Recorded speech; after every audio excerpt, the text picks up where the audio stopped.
la réunion. I will now call this meeting to order. Welcome to meeting number 145 of the House of Commons Standing Committee on Canadian Heritage. I would like to tell you, I think most of everybody knows the drill, but I'm supposed to do it anyway. In front of you, there is a little decal on the table. That's where you will put your device so that it doesn't interfere with interpretation and sound. Also, there's a little square book of words that you need to read to tell you how to do things so that you don't interfere with sound transmission. Today, the meeting is in a hybrid format, and I want to remind participants of the following things. You're not allowed to take photographs of the screen or of the room. You can get that afterwards on the public podcast. I also note, before you speak, I have to recognize you as a chair, and if you answer a question or ask a question, it has to go through the chair. Members participating via Zoom, please note that you have a little hands up thing on your computer. Please put it up if you wish to speak. And we now need to know, again, you need to know that all comments will be made through the chair. I have one last thing to say. I will shout out 30 seconds when you have 30 seconds left in your time. I will literally shout it, so you could hear me, because you may be reading stuff and not see me if I put my hand up or whatever.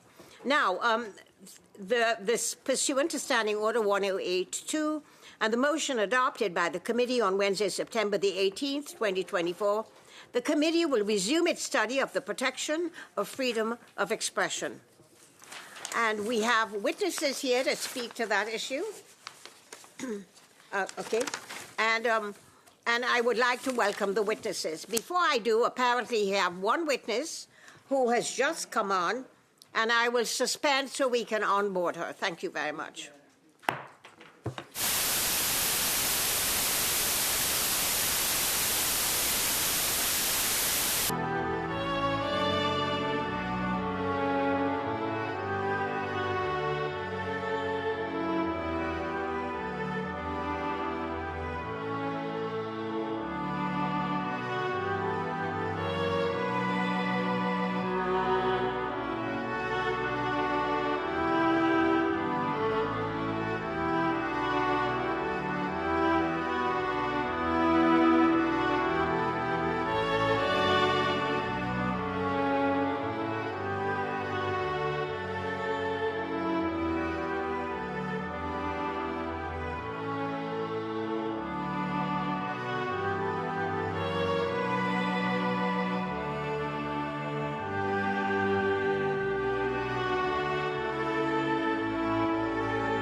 I wanted to make a comment. There's food in the area there, and I wanted to suggest to everyone that that food is meant to be for members of Parliament only. I'm mentioning it because in the last meeting, one of our members who had a special dietary requirement couldn't get it when he came to get food because somebody who is not an MP had eaten it. So I would ask anyone in the room who are not MPs to please, you may have coffee and you may have juice, but please do not eat the food that is meant for MPs. Thank you very much.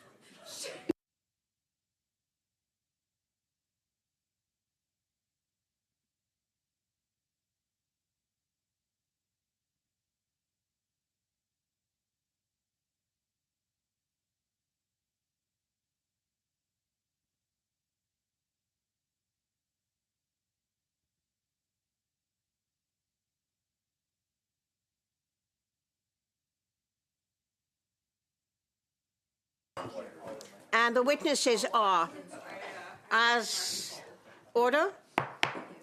And the witnesses are Bruce Pardy, Professor of Law, Queen's University, Arab Canadian Lawyers Association, with Dania Majid, and Dania is on the virtual screen. Then we have Canadian Journalists for Free Expression, and they are Carol Off, co-president, with Michelle Shepard, who is co-president of the Canadian Journalists for Free Expression.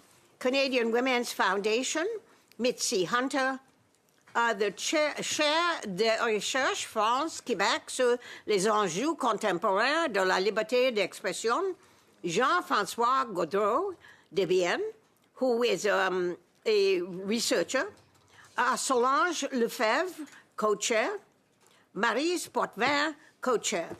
And then we have finally in the room with us Community BC Square Trans and Two-Spirit Resource Center, represented by Didi Dufresne, Director of Legal Services. Welcome, Didi. What we're going to do now is we're going to start, and every group will have 5 minutes to make a presentation. Only 5 minutes. If there are more than one of you representing your group, you've got to pick who's going to do the 5 minutes so you can share it, but you're still only going to get 5 minutes, and I'll give you a 30-second shout when you have 30 seconds to finish. Do not panic, because if you don't finish your presentation, there is a question and answer segment in which you can elaborate on points you may want to make. Now, I will begin with Canadian Journalists for Free Expression, starting with Carol Off and Michelle Shepard. They have to leave at 5:30, so I will begin with them for 5 minutes.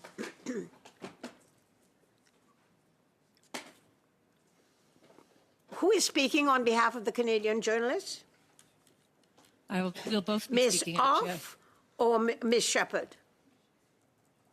We're both actually going to be speaking. We're just going I'm sorry. Okay. Can you unmute yourself, please? I actually am unmuted. You will share 2.5 minutes each, all right? And I'll give you a shout out then.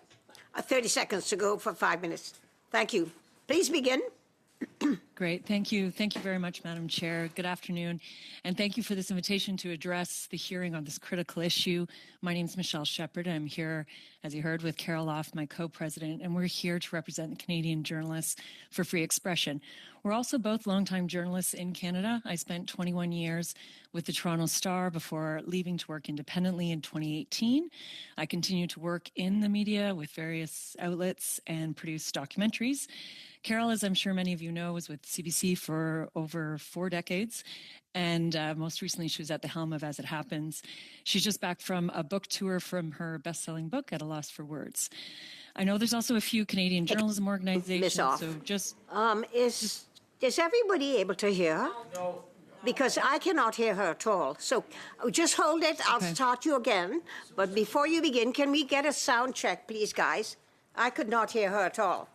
Mr. Shampoo, I know you have extraordinary super hearing, but... Oui, Madame la Présidente, je sais que j'ai des super pouvoirs. Madam Chair, yes, I have super hearing powers, but sometimes I am a simple human being. I don't know if it's a room issue, because Ms. Shepard's sound was sufficient in the earpiece. It might be a room sound issue. All right. So we'll ask you to begin again, and so we will try and turn up the sound from this end. Thank you. Okay, thank you. Just let me know. Please interrupt if you can't hear. Just thank you again for inviting us here, Madam Chair, and for everyone in the hearing. My name is Michelle Shepard, and I'm here with my co-president, Carol Off, to represent the Canadian Journalists for Free Expression. We're also both longtime journalists in Canada. I spent 21 years at the Toronto Star before leaving in 2018 to work independently. I continue to work with media organizations as well as produce documentaries. Carol Off, as I'm sure a lot of you know, was with the CBC for 40 years, most recently at the helm of As It Happens, and she's just returned from her book tour of her best-selling book, At a Loss for Words. I know there's a few Canadian journalism organizations as well, so just to be clear, CJFE is the oldest in Canada. We've been in existence for more than 40 years. We're an independent charity, and at present, we're completely run by volunteers, which includes both of us and our board of directors. What we hope to provide here is a perspective from the front lines of journalism. And I can't understate just how dire it feels. Simply put, journalists are continually asked to do more with less. Carol's going to talk about the new news deserts we have in Canada, but I can speak from a personal experience of the decline in news gathering internationally. The beat I enjoyed for so many years at the Star, bringing stories of significance to Canadians from places such as Guantanamo Bay, throughout Africa and the Middle East, it just doesn't exist in the same way today. CBC now is often the sole media outlet reporting from abroad. And trust in media is at an all-time low, as we know. We can all criticize media, and as journalists, we do this often. But this loss in trust in legitimate news reporting is not entirely because of the media's failing. It has been engineered. Independent media has been targeted by those who benefit from breaking the public's faith in facts and the truth. And that's not just south of the border, but here in Canada too. I'll be honest, we're both journalists who have reported from conflicts and wars abroad, but we actually have to think long and hard before appearing here today. We passionately believe in free press, and we believe that that benefits all of us in society. But this issue has become so toxic and partisan that it's become difficult to discuss responsibly, and that's a problem. One last concern that I have, which I know you share on the committee, is how news is disseminated and the prevalence of disinformation. The Media Ecosystem Observatory, found in a study that in the year since Meta has banned news on its platforms, it's estimated there's a reduction of 11 million news views per day across Instagram and Facebook.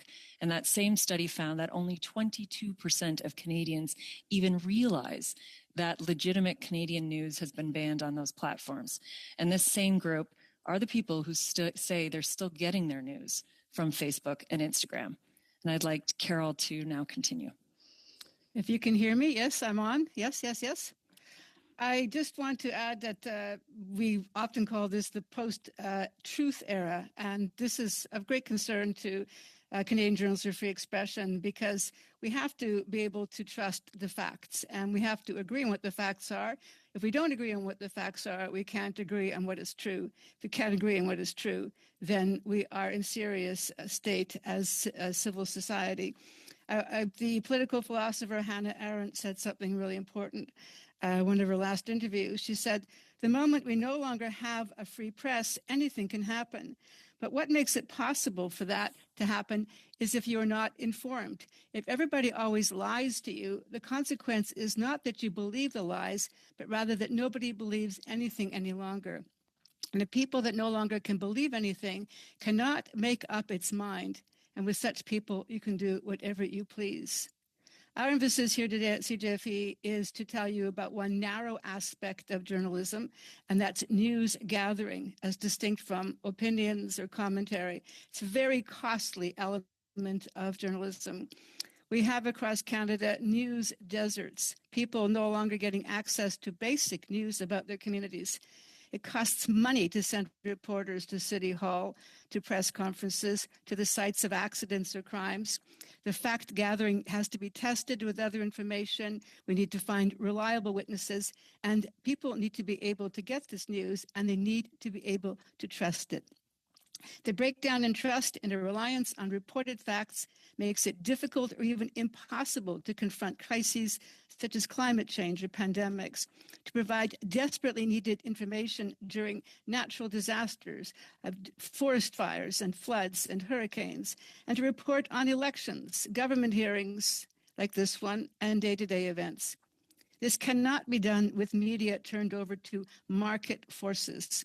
Silicon Valley does not care about the city council meeting in Kelowna or the road closures in Huntsville this weekend. That's the job of reporters. And that's the part of journalism we want to draw your attention to here today, because Canadian news gathering is an endangered species. Thank you. Much. The next witness, and that's Mitzi Hunter, Canadian Women's Foundation. And you are 5 minutes, please, Ms. Hunter.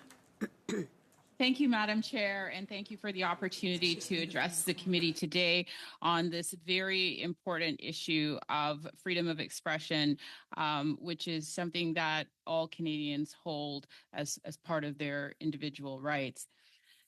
My name is Mitzi Hunter. I am President and CEO of the Canadian Women's Foundation.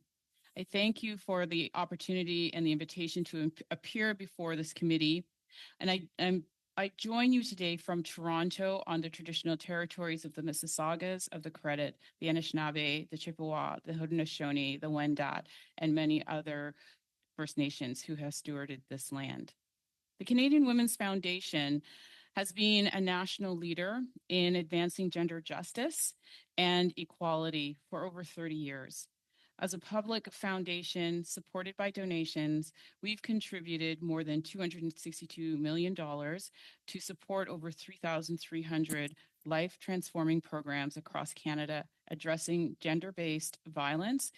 And it's key and fundamental really to the work that we've been doing for decades. So the opportunity to talk about freedom of expression now, but also as we project into the future, is vital.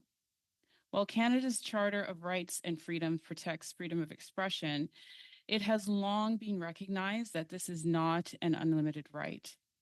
The Canadian Women's Foundation has become increasingly engaged in work to prevent digital harm because we know that it is often gendered. Hateful and harmful speech in public spaces, media, or online often targets women, trans, non-binary people.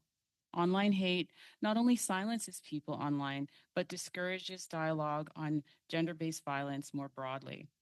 Impacts can be devastating. Survivors face psychological, physical, and economic harm. The resulting lack of safety leads many to self-censor or leave digital spaces, making it a threat to their freedom of speech and democratic engagement, and I would also add economic opportunities.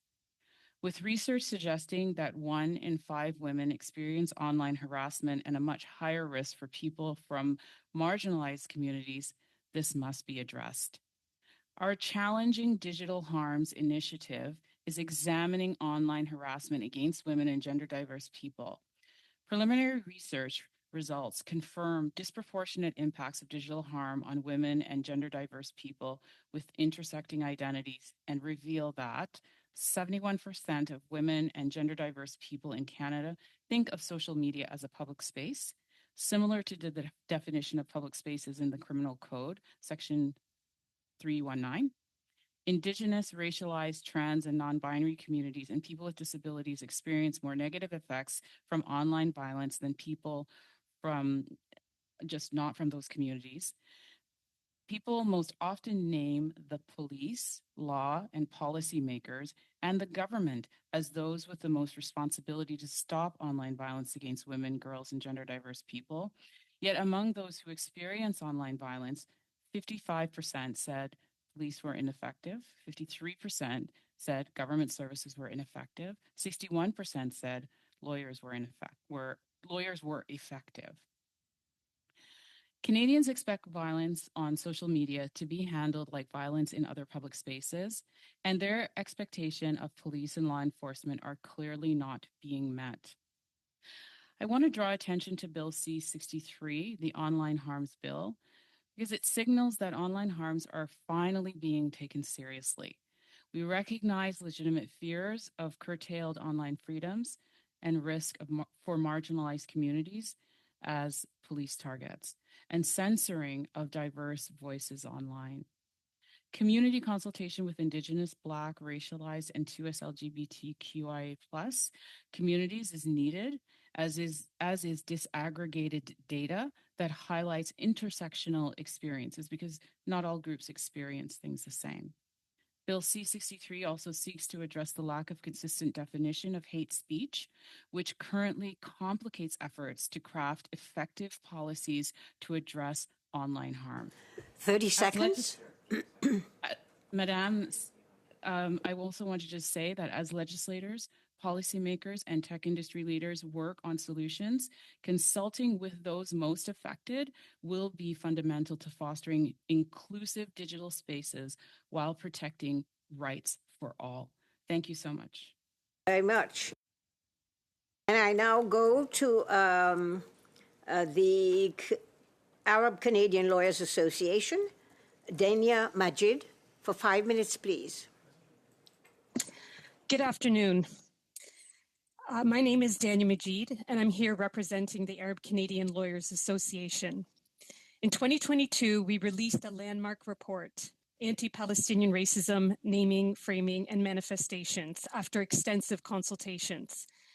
Anti-Palestinian racism is a distinct form of racism that silences, excludes, erases, defames, or dehumanizes Palestinians or their narratives. It primarily exists to uphold Israel's occupation, apartheid, and now plausible genocide against Palestinians by silencing critics of Israel's treatment of Palestinians in contravention to international laws. This has resulted in a Palestine exception to freedom of expression, a right that isn't extended equally to expression on Palestine, resulting in widespread repression. In her authoritative August 2024 report, Irene... Excuse me, Miss Majid, could you move the microphone a little further from your mouth, because it's being distorted by the sound of your breathing. Okay. Thank you. Okay. In her authoritative August 2024 report, Irene Khan, UN Special Rapporteur on Freedom of Expression and Opinion, stated, quote, "The conflict in Gaza has unleashed a global crisis of freedom of expression. Rarely has a conflict challenged freedom of opinion and expression so broadly and so far beyond its borders," unquote. She identified 3 challenges to freedom of opinion and expression. First, attacks on journalists and media, which endangers access to information about Gaza. Second, the suppression of Palestinian voices and views in a discriminatory and disproportionate manner, undermining academic and artistic freedom and expression more broadly. And third, the blurring of boundaries between prohibited and protected speech. Anti-Palestinian racism and repression has intensified in Canada over the past 14 months. The threats to livelihoods, reputations, and future prospects are used to silence workers' expression on Palestine, even outside of the workplace. There have been numerous public reports of health workers, journalists, artists, lawyers, and educators who have been doxxed, suspended, or terminated for calling for an end to the genocide in their social media posts, by participating in protests, signing open letters, or simply wearing a Palestinian pin or keffiyeh. The most common excuse given was that the person's expression was deemed anti-Semitic or supporting terrorism. However, where allegations are subject to an investigation or tested by the courts, the expression is found to be neither. Nonetheless, the damage is done. Also concerning is the unprecedented criminalization of Palestinian speech and protest. The past year has seen approximately 100 arrests of Palestinian protesters in Toronto alone. Some happened months after the protest. Other arrests were late-night tactical police raids for protesters charged with mischief. Students and protesters have also been subjected to unprovoked brutality on campuses and public streets. Most charges end up being withdrawn, but those charged have lost employment, are traumatized, and suffer reputational damage. Free expression is a fundamental right enshrined internationally and domestically. It guarantees the right to freely express opinions of all kind, tolerant or offensive, without interference. It protects the key elements of a thriving democracy, including media freedom, political discourse and criticism of governments and states, academic freedom, human rights advocacy, and artistic expression. International law, Canadian courts clearly set out that any restriction of this right must be construed narrowly, equally, precisely, and not impact the right itself. We should be highly cautious of permitting any further interference. Canada has already legislated that advocating for genocide or the promotion or incitement of hatred against an identifiable group as a form of prohibited speech.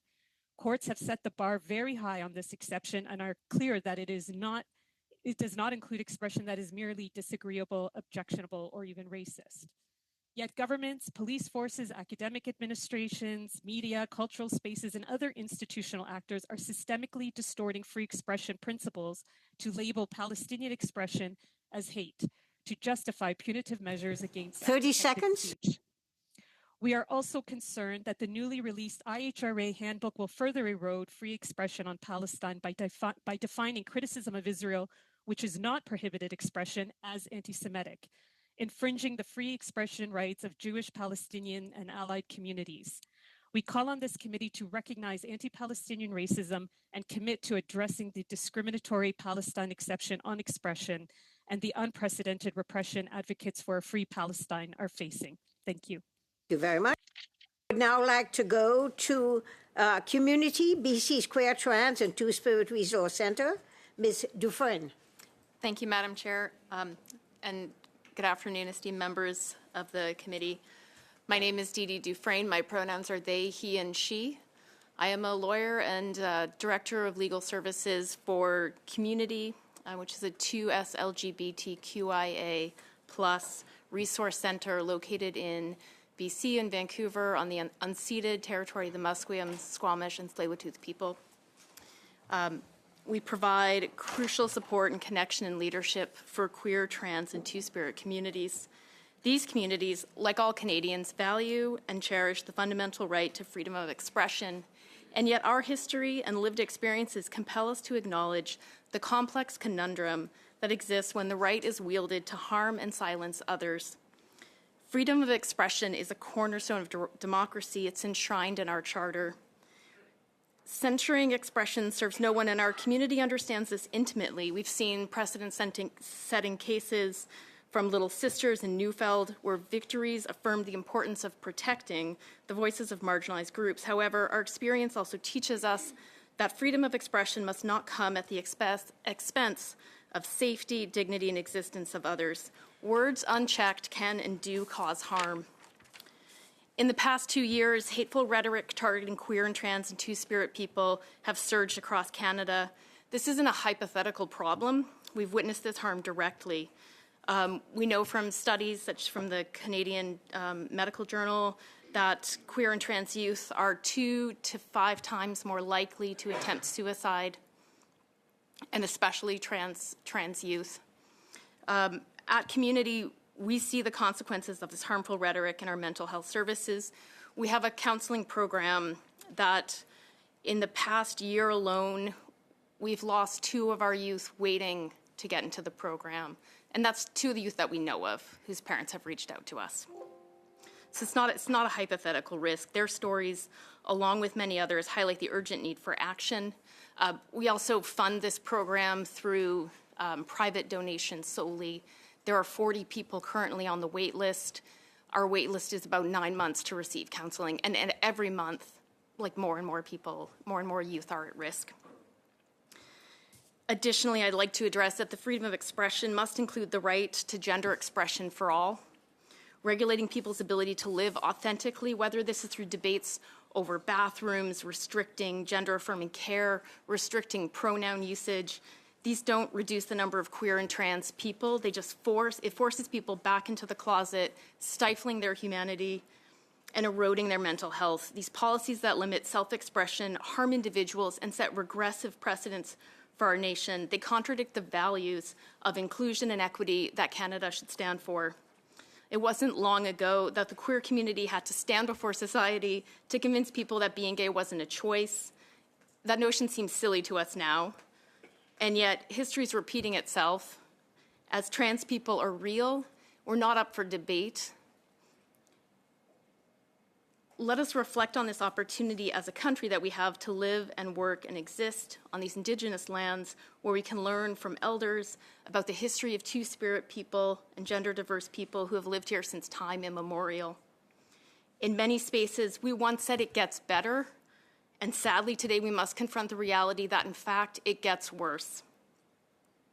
The rise in hate speech, attacks on gender expression, and discriminatory policies is taking a devastating toll on the mental health, especially for our youth and our seniors.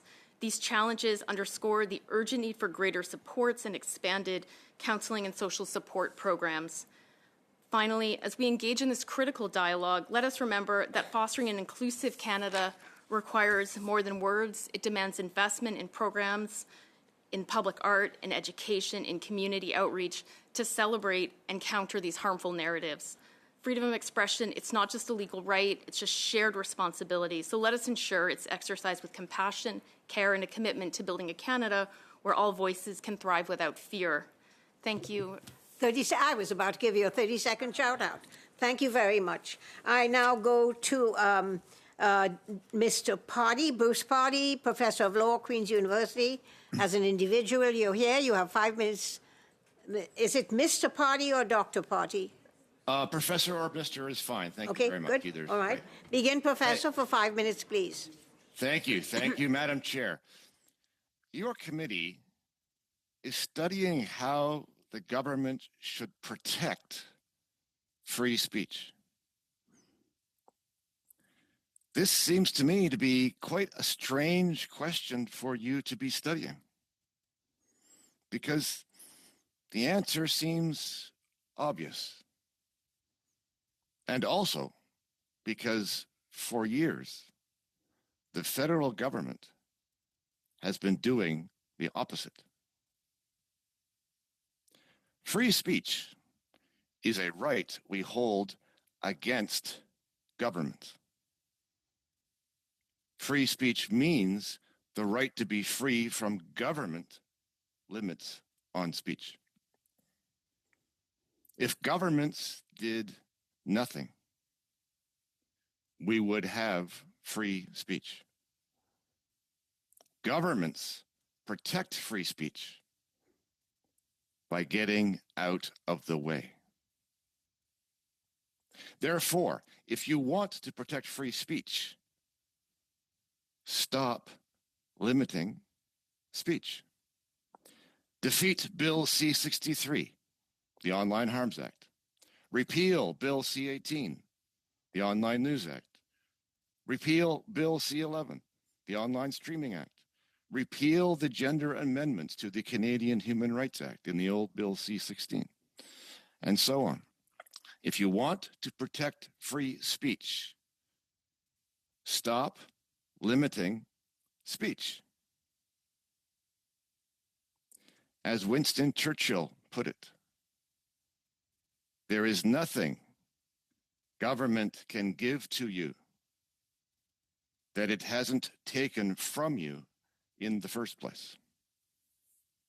May I point out that the study is not on freedom of speech, the study is on freedom of expression. So I just wanted to remind you of that. Yes, thank Professor you. Free Potty. speech. Thank you, Madam Chair. Free speech and freedom of expression are essentially the same thing in the law. I am using free speech to mean freedom of expression. We have freedom of expression because we are free people. And for no other reason. Speech is free not only if it is beneficial or is in the public good, not only if it serves democracy or if it helps to discover truth in a marketplace of ideas. You have a right to express your thoughts, whatever they are, for the sole reason that your thoughts are yours. If you are free, you are allowed to hate other people, and you are allowed to say that you do. If you are free, you are allowed to vilify and detest, to discredit, to disrespect, to discriminate, to speak falsehoods, and to spread lies, if you are free. Now, of course, free speech is not absolute. What are the limits to be imposed upon speech and still call it free? Well, other people are free too. That means that you can't coerce them. You can't threaten them with imminent violence or counsel a crime. You can't defame. You can't harass. You can't defraud. You can't release private information that you don't own. These limits make sense because they protect the liberty of other people, the same liberty that provides you with the right to free speech in the first place. but that's about as far as it goes. If you want to claim to have free speech. So by all means, Madam Chair, protect free speech.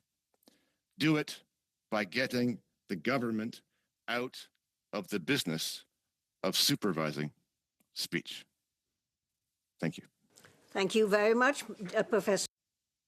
Now go to les chaires de recherche France-Québec sur les enjeux contemporains de la liberté d'expression.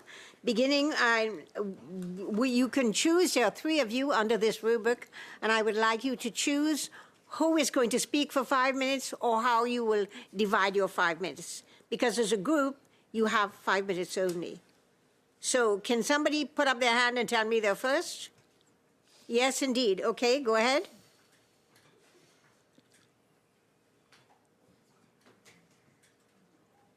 Solange, le son. Madame Lefebvre, vous êtes en sourdine. Ms. Lefebvre, you're on mute and we're not hearing you. Can you speak? Start? You cannot? We're not hearing her? No. Is there someone else who is going to speak as well? Madame Lefebvre, il y a peut-être un bouton sur votre... Ms. Lefebvre, there might be a button on your headset. You might try the button as well.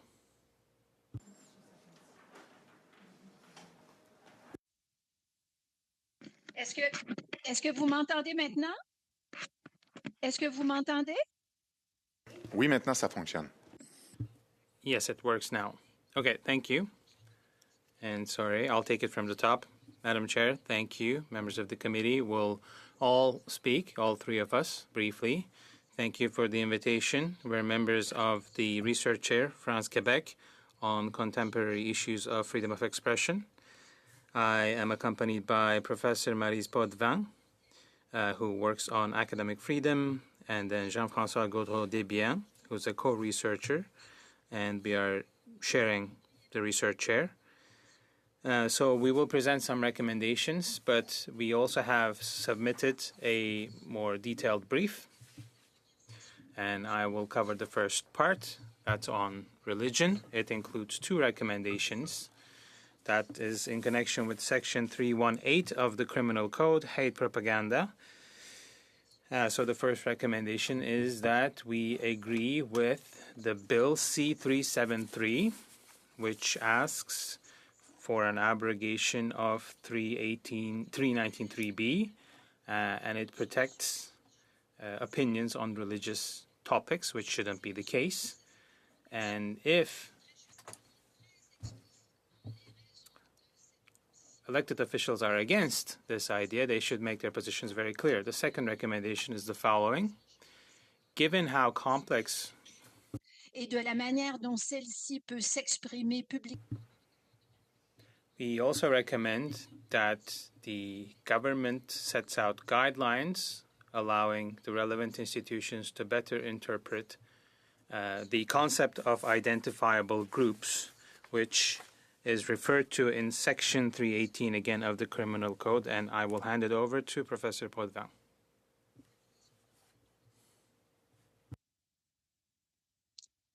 Oui, dans la section 2. So in the second part of the brief, we focus on 2 issues that focus on knowledge and scientific and academic freedom. The first one has to do with the protection of knowledge institutions, and the second will be presented by Jean-François Gaudreau-Desbiens. When it comes to knowledge institutions, these are essential components of a democracy. When we talk about these institutions, they are a common asset. And here we, of course, refer to the right to education, the right to research, the right of free expression. And scientific freedoms are being threatened and menaced across the world with disinformation, fake news, harassment, etc. Now, we recommend to the government and to the parliament within their norms and actions to recognize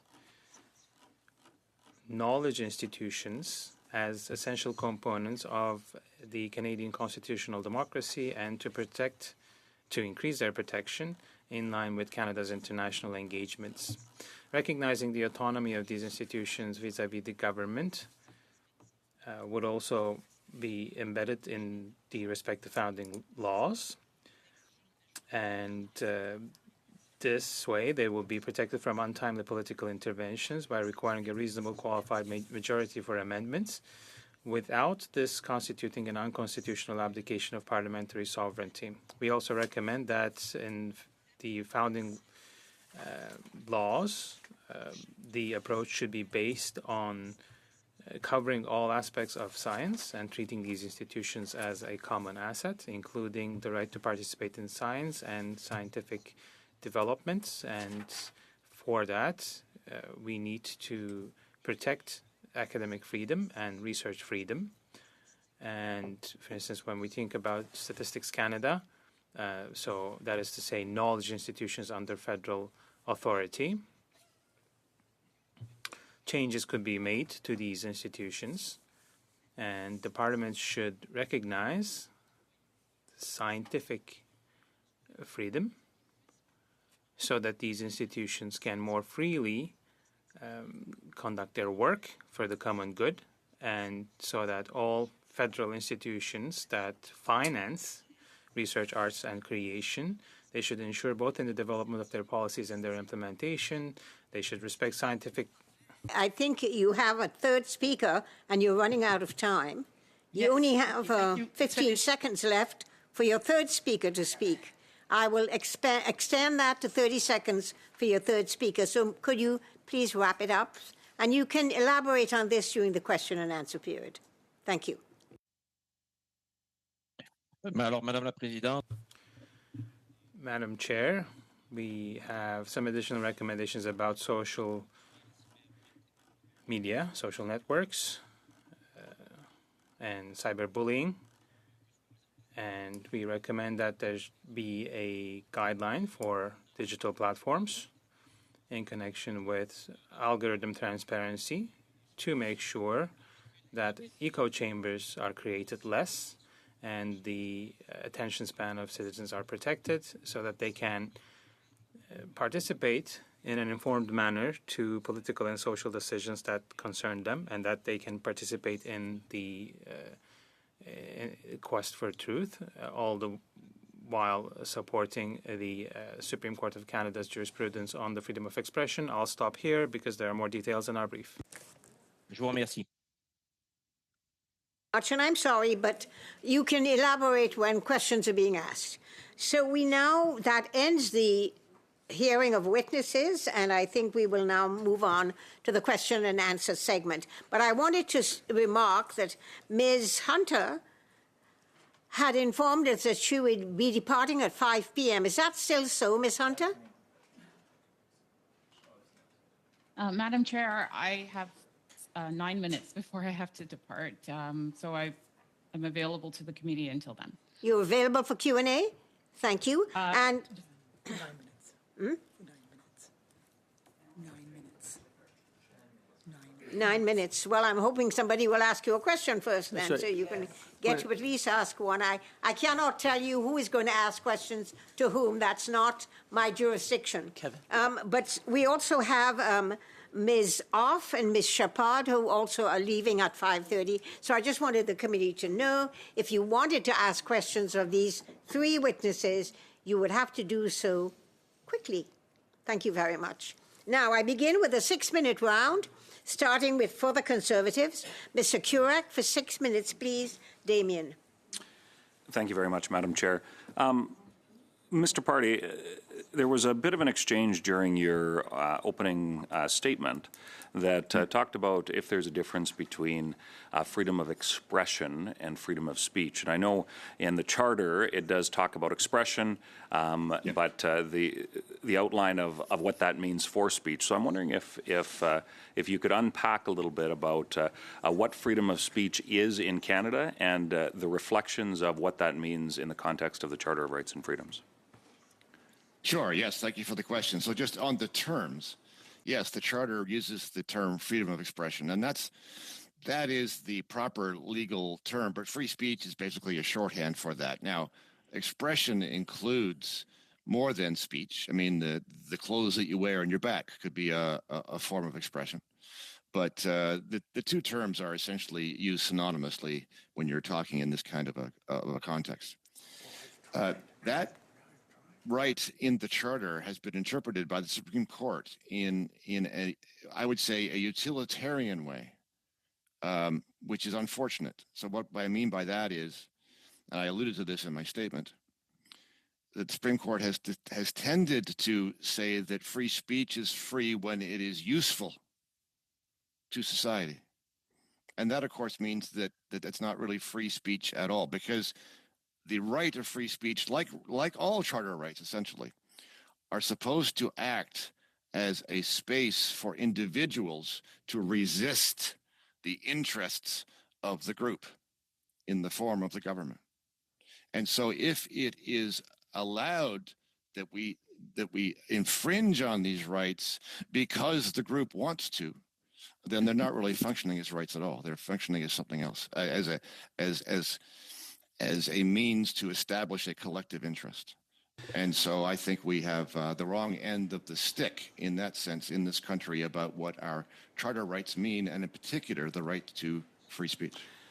So if I could follow up on that, because we often hear about what the limits of free speech are in the context of the Charter as well. So I'm wondering if you could expand on that a little bit, because that's often used, as I would suggest, a justification to silence free speech, because there is the interpretation of that section of the Charter that does that's often used by government in different ways. So could you expand on what limitations are reasonable versus not?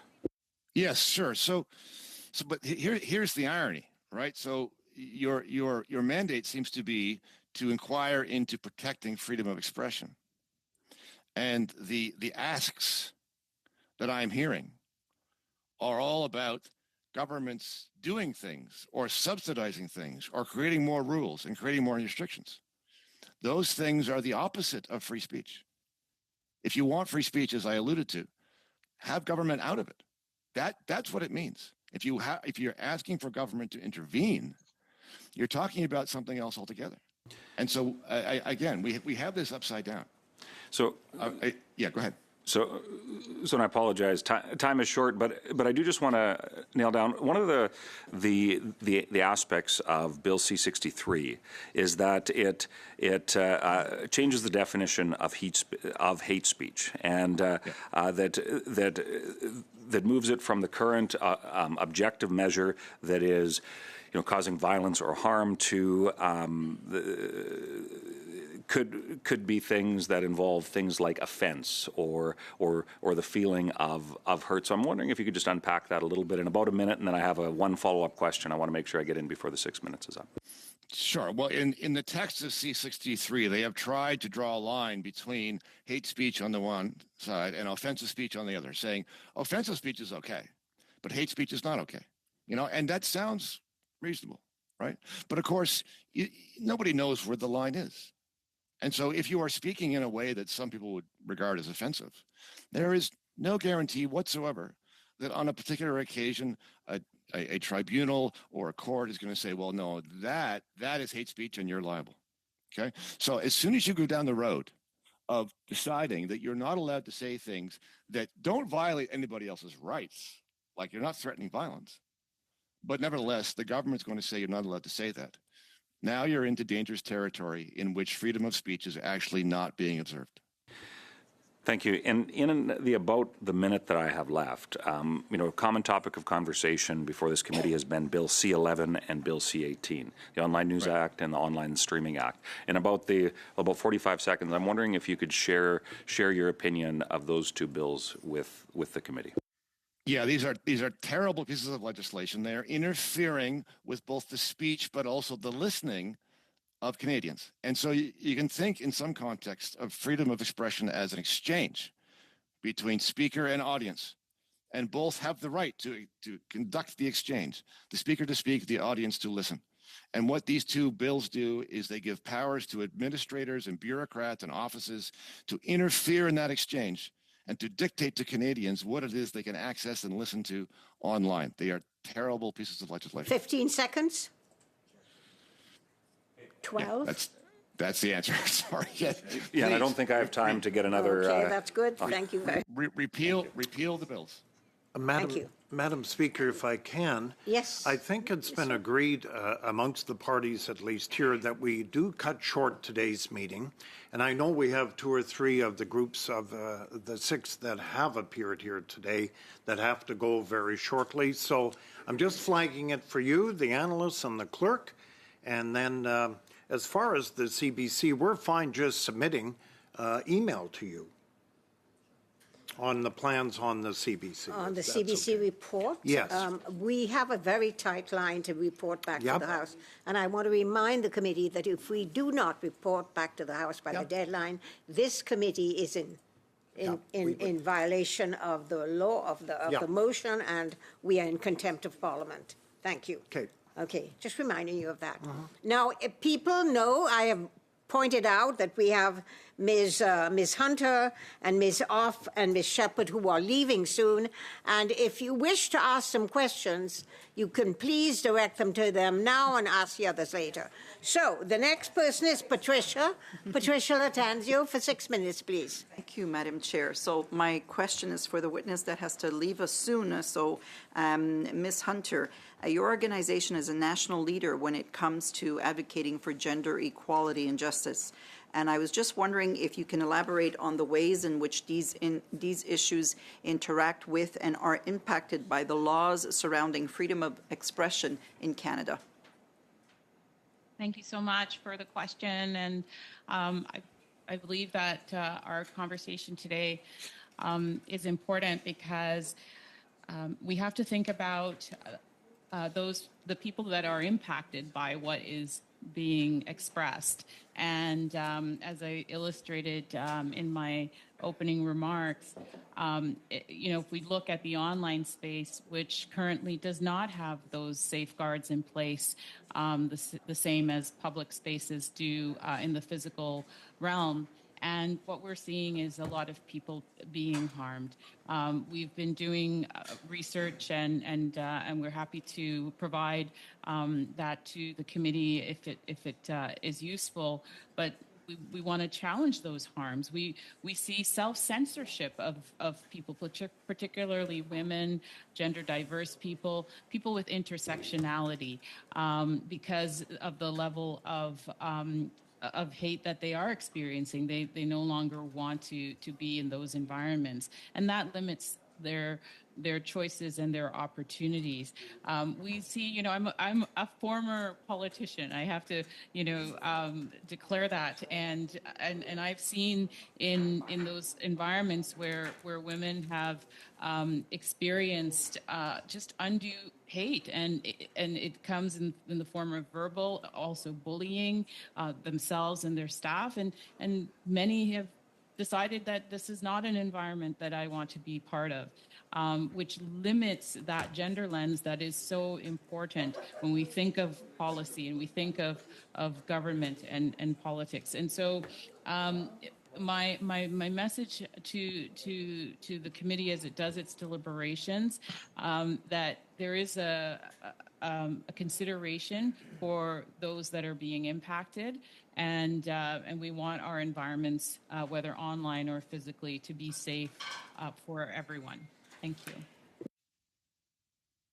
I thank you for sharing the fact that you were a former politician, and so therefore, can you just share a little bit more of your particular and personal insights on your own perspectives on the role of government and what it can do in terms of protecting the expression of this in this country, and also at the same time, if I can invite you to speak about psychological violence. Yeah, I don't think that we can expect that governments are going to know and have all answers at all times. But what governments can do, which is what we're doing today, is we can convene. We can bring in those that have that knowledge and that technical expertise, those lived experiences, and really inform policies that government have to be accountable for legislating. And so I think that governments have a very profound obligation to listen to groups and to individuals who may be most impacted, who may not feel that they can come into these environments. Consultation and getting their voices heard is very, very important. From our work, we talk to people who are excluded, people who feel marginalized, people who feel concern about their ability to be safe, whether online or in public spaces. And you talk about psychological safety. One of the aspects, it's young people, children. And there are obligations to in Bill C-63 actually goes quite a far way in protecting those vulnerable groups that need protection online. We see rates of suicide, for instance, amongst young people increasing, and it is our responsibility to protect and to ensure that all spaces are safe for all people. Thank you. And in your opinion, Ms. Hunter, what do you see as the biggest threats for progress for gender and equality and justice? And how do you see the freedom of expression playing a role in tackling these obstacles? The biggest threats that I see for gender justice is not feeling safe to even talk about the harms. And we have to push against that in society in Canada. We know that we still have a gender divide. We're doing work right now, just even on very simple things like how safe do women feel in the streets when walking. And there's a mental load that women carry because they feel less safe. So they have to take greater precautions to protect themselves. And I think that that's something that we have to recognize is a challenge and continue to think of things through a gendered lens, to think about how this would impact and how this would affect women, girls, gender diverse people. And make that a consideration. Sometimes when we have a neutral way of looking at things or looking at things like everybody is going to experience it in the same way, it's not the case. Intersectionality matters. How does Black women, Muslim women, people who have different vulnerabilities and risks, how do they experience what it is that we're putting forward in terms of laws and legislation? And that's why one of the aspects that a couple of our presenters and myself talked about is that we do have the Charter of Rights that looks at those minority and individual rights and making sure that we safeguard those in this country. Thank you very much, Mr. Tanzio. We have overtime. To Mr. Shampoo, the Bloc Québécois. Matin, 6 minutes, please. Merci beaucoup, Madame la Présidente. Thank you very much, Madam Chair. I'd like to thank the witnesses for being with us today, Professors Gaudreau, Lefebvre, and Potvin. It's a pleasure to have you here with us today. I believe you are an important piece of the puzzle that is our study on the freedom of expression, so thank you for accepting the invitation. Ms. Lefebvre, in your opening remarks, you said that you were supporting the bill that aims to abrogate Section 319 to remove the religious exception. I am happy to hear this, and I think there is wide consensus in the Quebec society on this. I actually suggested we move a motion in the chamber to have unanimous consent. I'll read it to you. You can tell us what you think. That the House confirmed that no hate speech is tolerable in Canada, that it deplores the religious exception in Section 319 A and B in the Criminal Code on hate speech, and that it deplores that it serves as a shield to extremists to spread hate against different groups or spread different types of misogynist or homophobic or otherwise harmful messages. So abrogating the mentioned sections of the Criminal Code would go would ensure that we are able to offer a full protection to all citizens of Quebec and in Canada. So what is your take on this, on the text of this motion? Do you think that it's reasonable? If there are parties, because there might be parties in the chamber, in the House, that would be against this motion. Well, I just discovered that there is such a motion, so it's hard for me to comment in depth. My colleague might say more, but to us it's clear that we need to abrogate this paragraph of the criminal code, because in a country like Canada, relying on a religious pretext to utter hate speech should not be something that's happening. And secondly, legally speaking, it's very vague, and it could open the door to all kinds of other things, such as inciting to hatred within the framework of a liturgical service or other religious activity. And there's also Section 319 of Criminal Code, and the burden is the level of burden that is quite high, because it refers to extreme detestation, because the hate needs to be made clear. And for a number of years now, we seem to be observing a new occurrence when it comes to hateful propaganda. So our recommendation is to abrogate this section, this paragraph, and then those who are opposed, they should make their positions very clear, what kinds of concerns they may have. I don't know what my colleague Jean-François Gaudreau-Desbiens thinks about this. I can add a couple of elements. I do agree with my colleague Solange Lefebvre. Now, our starting point is the principle that the Parliament of Canada decided a long time ago to criminalize hate propaganda. So why then allow for speech that is hateful but that maybe relies on a religious text? So why is there a religion bonus, as it were? So in its exercise of parliamentary sovereignty, the Parliament can, of course, decide to go back on the criminalization of hateful propaganda. That is the case in the U.S. In the U.S., it's more or less allowed. It's a choice that the Parliament can make. But insofar as Canada has chosen to criminalize it, this is the current direction that we have, and there shouldn't be a loophole that allows hateful propaganda because it relies on some kind of context. Well, I hear you on that, and I can listen to you for hours, but unfortunately we have very limited time.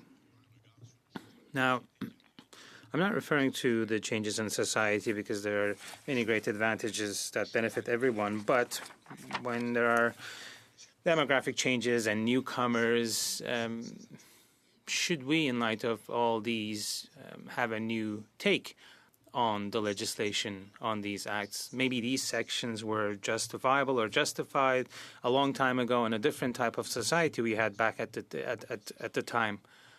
But should we do a review, as it were? Well, I don't know if I would tie that to a new demographic make of the society, but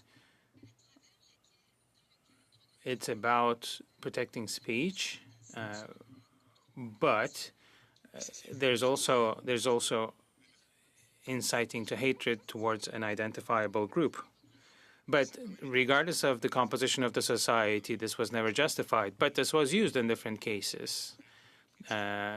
Christian religious figures, for instance, have been accused because of what they said on homosexual groups, or, for instance, the preacher Sharkawi recently had extremely violent remarks, and there were charges brought forward in Quebec. Mr. Gaudreau, you have your hand up.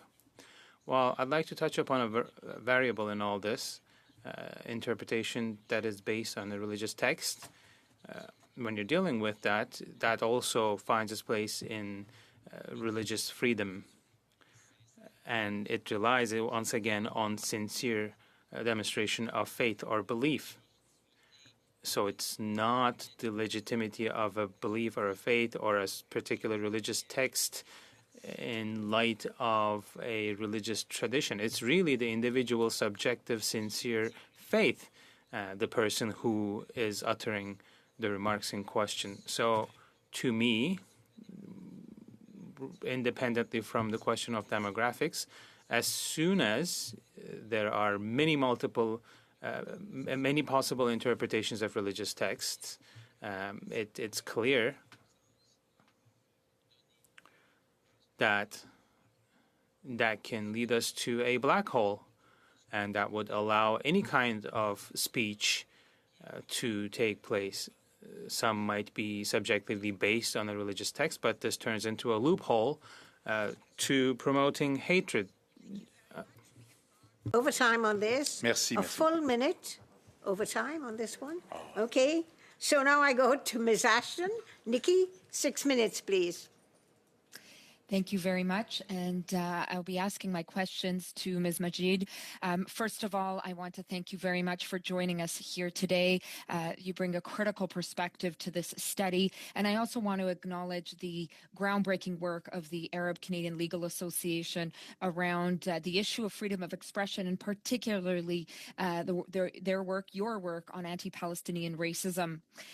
My first question is, we know that a number of Palestinians and supporters have decried what they refer to and what you referred to in your presentation as the Palestinian exception to free speech. If we're talking about freedom of expression, we need to be looking at where its limits exists and why.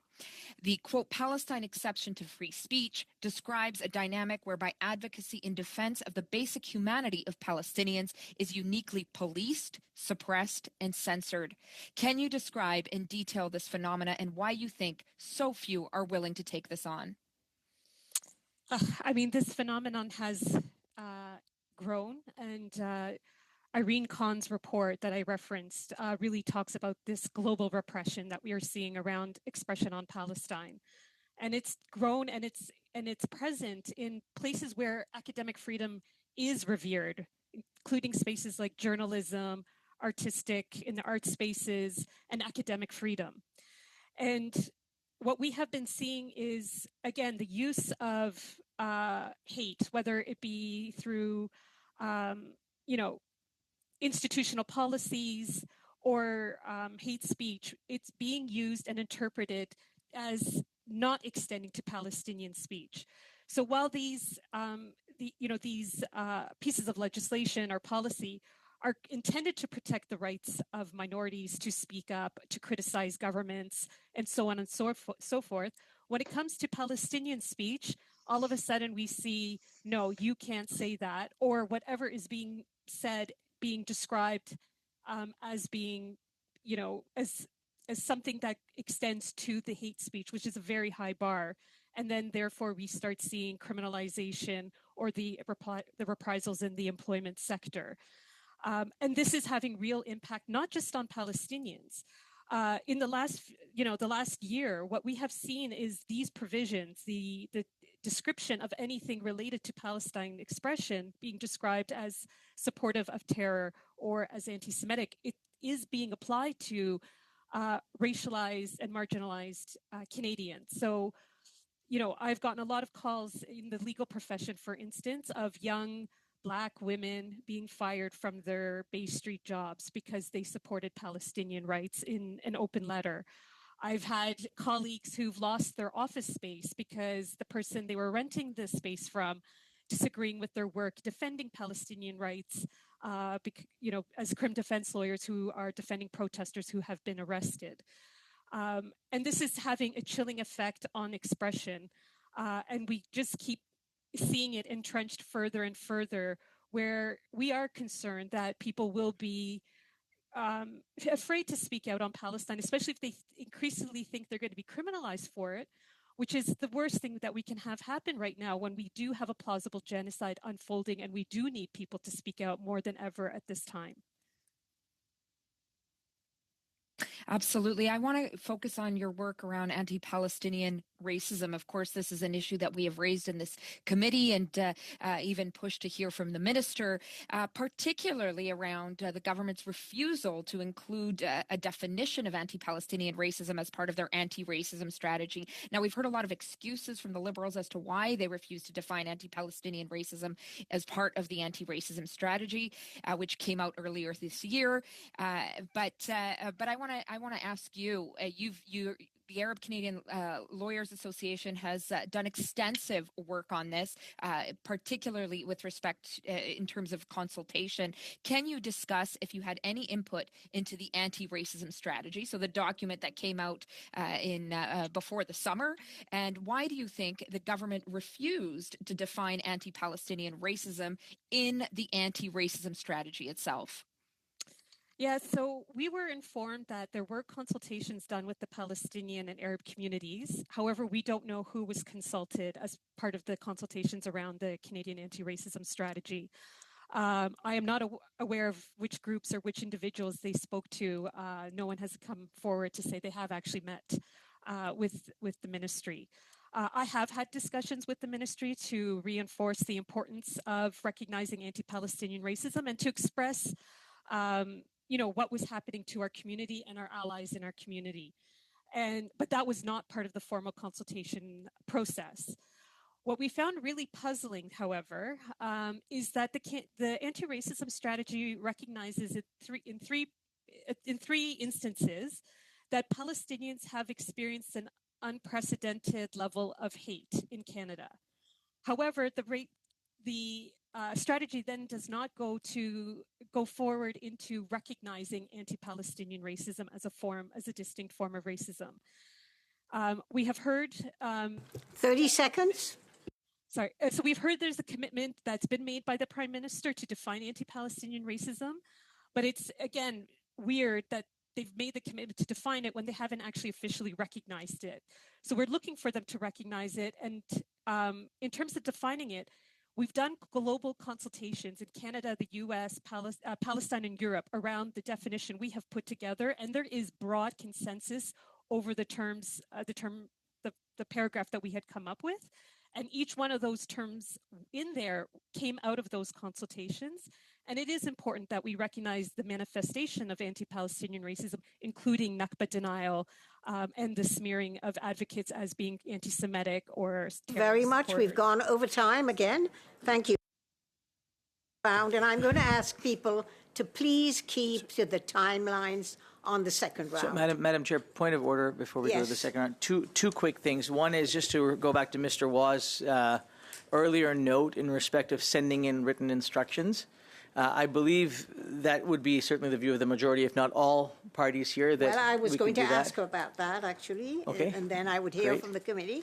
And the second thing that I was going to then ask is, given that it is 5:51 and the meeting was scheduled, this portion of the meeting was scheduled to end at 6:30, just curious how many rounds we have left, and so we can determine whether or not everyone wants their time, et cetera. We've only done one round, Mr. Noor Mohammed, and I think we've had witnesses who've come here to answer questions, taken their time to do so. So I think we should try and at least go to a second round. All right. The meeting began at 4:38, so we will go. If everyone is in agreement to cancel the final hour that we have, then we will go to 6:38. If everyone is in agreement. I need to get consensus around the room. I'm seeing heads nodding, so we will then go to 6:38. And I'm sorry, Mr. Shampoo is nodding yes and then nodding no at the same time. So I think he might have a crick in his neck. No, there we go. Okay, so let's just I'm going to ask us to get it one more round. But before we go there, because everyone is going to be running out of this room when we adjourn at 6:38, I just wanted to remind members to submit their recommendations for the order of reference for the CBC, because it is something that we must do. Today is a deadline, so you have up to today to send recommendations. I think you've passed your deadline, but it's important that you do that because this committee is going to be in contempt of Parliament if you don't get the work done that we worked on, promised to do, and created extra time on our committee meetings in order to do it. So I just want you to know that today is your deadline. It passed at 5:30. I expect that somebody has deadlines in the mail, and it's going to come to the clerk after we leave this meeting. But I really expect you to comply. Thank you. And then I want to go to one last thing. Just quickly, because again, as I know, once we adjourn, everybody's going to run out of here. We need to okay a budget. The budget actually is the job cuts at CBC Radio Canada. The study for it, we originally circulated the budget. We've now had to put a bit more money into it. So we have a budget here that the supplementary amount requested is $21,066.40. So can I get an okay to pass that budget for us to move forward? Everyone is just obviously agreeing with it, so the budget is done, and I can sign it later. Thank you. So, all right, we now go to the second round. The first one is 5 minutes. Mr. Good, for 5 minutes. Okay, Mr. Giovanni, 5 minutes. Thank you, Madam Chair. I'd like to direct my questions to Mr. Party. Mr. Party, I think what we've seen sort of on display in some of the comments made today at this meeting is a certain logic that has informed the legislation that you've referenced, Bill C-11, C-18, C-63. And that logic seems to be people pointing to problems in society, suggesting that the expansion of the federal bureaucracy is somehow the necessary solution to those problems, not really making a case for the efficacy of that bureaucracy, but nonetheless saying that the bureaucracy must grow and that the Canadian taxpayer must pay for that growth. I'd like for you to speak to your concerns related to the expansion of the federal bureaucracy, and in particular, I'm referencing some of your writing on the growth of the administrative state. Yes, thank you. Thank you for that question. I agree with the premise of your question 100%. We have mangled the idea of rights, such as those in the Charter of Rights. They are supposed to be negative rights, meaning that they are rights against government interference. If the government does not interfere with you, then your rights are being observed. And we have this idea in this country that there are rights that we need the government's help to achieve. We need the government to intervene in this, to impose on that. This group asks for the government to make that group stop saying things about this group because that's not right. That's not the conception of rights that we were supposed to have. The conception we're supposed to have is if the government leaves you alone, then your rights are being observed. It is when the government intervenes that is the problem. And you can see that reflected in the comments and the submissions here. But yes, to your larger point, we have a government that has grown beyond its useful limits. The public sector, by some estimates, I saw the other day an estimate that said that the public sector has grown to 40% of the economy of this country. Okay? That is not sustainable. That is one of the reasons that this country is becoming poor. You need more people than that in the public, in the private sector, to make it possible to have a government. We think that money grows on trees, and that the government is the solution to everything, and we're in that trap so deep that we cannot see anything else. That whenever there's a problem, that the only possible solution is more, not less, government programs, rules, taxes, structures. Sometimes, if not always, in this day and age, the solution is less, not more.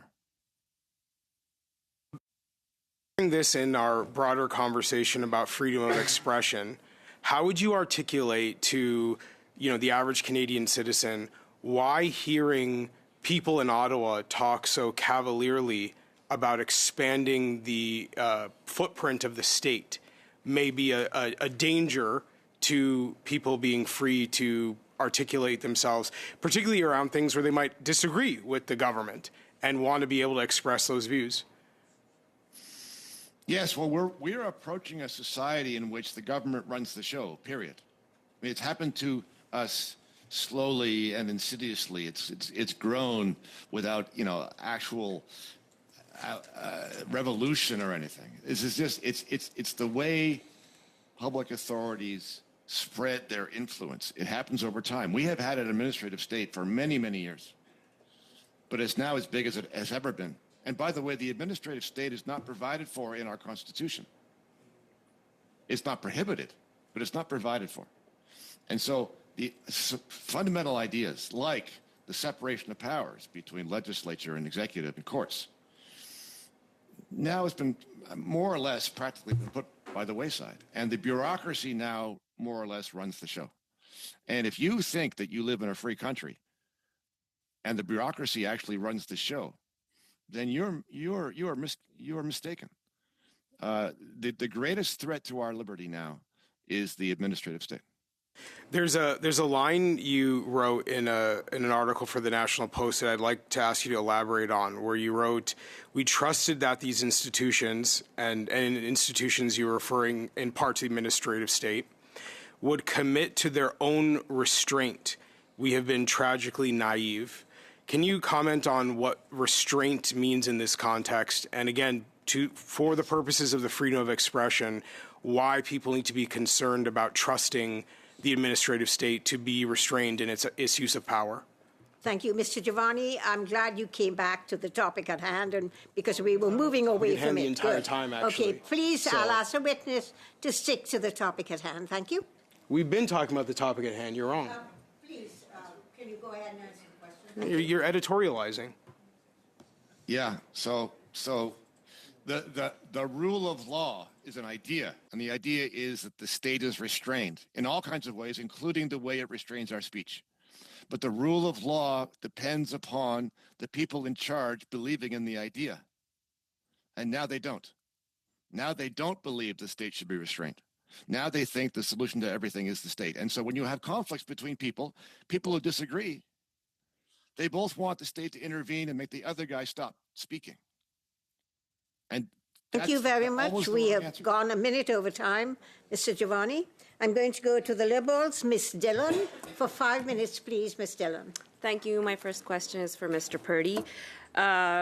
You appeared last week at the House of Commons Standing Committee on Science and Research and spouted talking points from the Great Replacement Theory.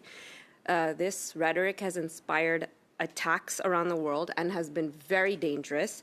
How do you think such testimony from a largely debunked conspiracy theory is useful for freedom of expression? You are mistaken, madam. I did not talk about that at all. My submission to that committee was that federal research funding should be abolished. It had nothing to do with anything you're talking about. You stated it during your testimony. Tell me what I said. You were saying that this theory is something that is supposed to be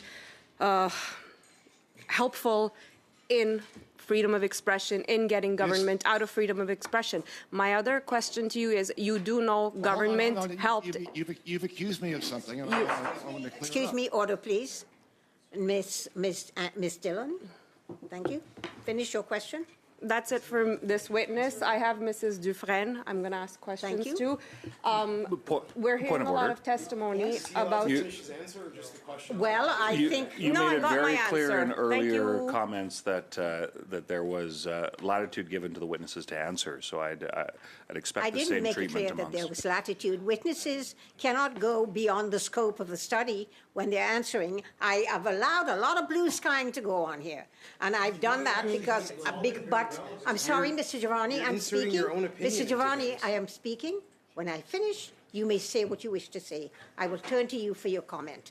So I think what we're doing is that the witness was asked a question. He challenged the questioner on it, and she has decided not to continue the question and is moving to someone else. So I think the witnesses had an opportunity to respond to the accusation by the MP. Now, you wanted to say something, Mr. Giovanni. Yes, I think you're doing a lot of editorializing as our chair and inserting your opinion into the administration of this meeting. Thank you. As chair, I can make sure we stay on topic. That's my job. My job. I don't see how the administration of government and the budget has anything to do with this. You don't see how expanding the federal government's power over freedom of expression is relevant? When I'm speaking, Mr. Giovanni, allow me to finish, then I will allow you to say what you have to say. So allow me to finish. I think that there has been a lot of blue skying going on here where we talked about budgets and amount of money being spent, etc. That is not on topic. It's about freedom of expression. That can go into all kinds of corners, and I've allowed people to do that because it is pertinent to freedom of expression. And when Mr. Party has answered about freedom of expression, I've let him go into the corners he wishes to go in. That's what this is about. But we're not discussing a budget here, and I allowed that to happen, but I'm not going to allow it to happen again. Budgeting for the government of Canada has got nothing to do with freedom of expression. And so I'm going to move forward to Ms. Dillon. You have the floor. Thank you, Madame Dufresne. My question is for you.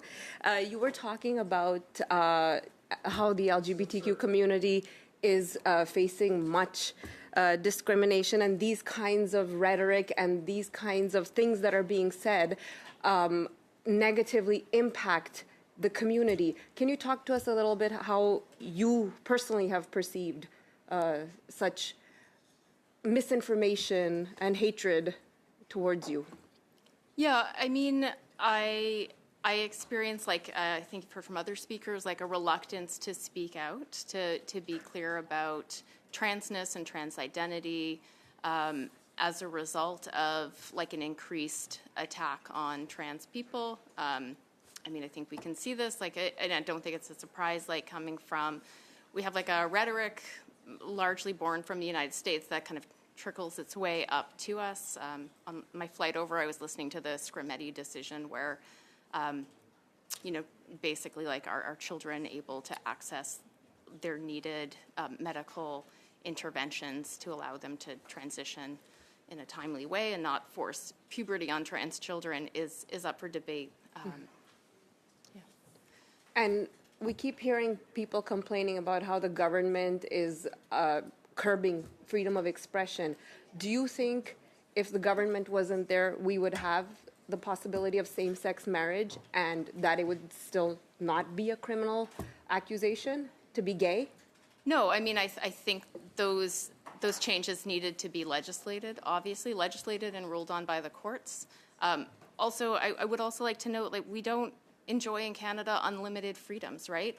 All of our freedoms are run through a Section 1 analysis in a balancing. So we're not, you know, I don't think the Canadian state is one where people can just say, well, I have the absolute right to say whatever it is that I want. That's not the society that we live in. I think that is a good thing. And I also think it's important that the state not only like step in when there is very harmful hate speech, but also recognize that we have to pay for the rights that we have, right? So if people are allowed to say hateful things, then as a society and as a nation, we have to pay for those harms that then occur. So we can either stop the harms or pay for them. It's a choice. And how do you, according to you, see us moving forward? We are seeing more and more hatred. We are seeing more and more discrimination because of these right-wing groups getting pushed and encouraged by people who are some colleagues of mine. 30 seconds. And how can we fight against that? Well, I mean, I think there can be limits. Obviously, we have limits to speech. That's an accepted principle doctrinally. Additionally, like I am also very concerned with like limits on people's gender expression, particularly with youth. We see this happening province after province. Alberta today announces that a potential ban on children using the gender of their choice. And then theories such as this great replacement theory would hurt interracial marriages, right? Yes, correct. Yes. I mean, how would those be perceived, interracial marriages, people from different communities and religions? It's okay. I've let others go over time, so I'll give you 15 seconds to answer, Ms. Dufresne.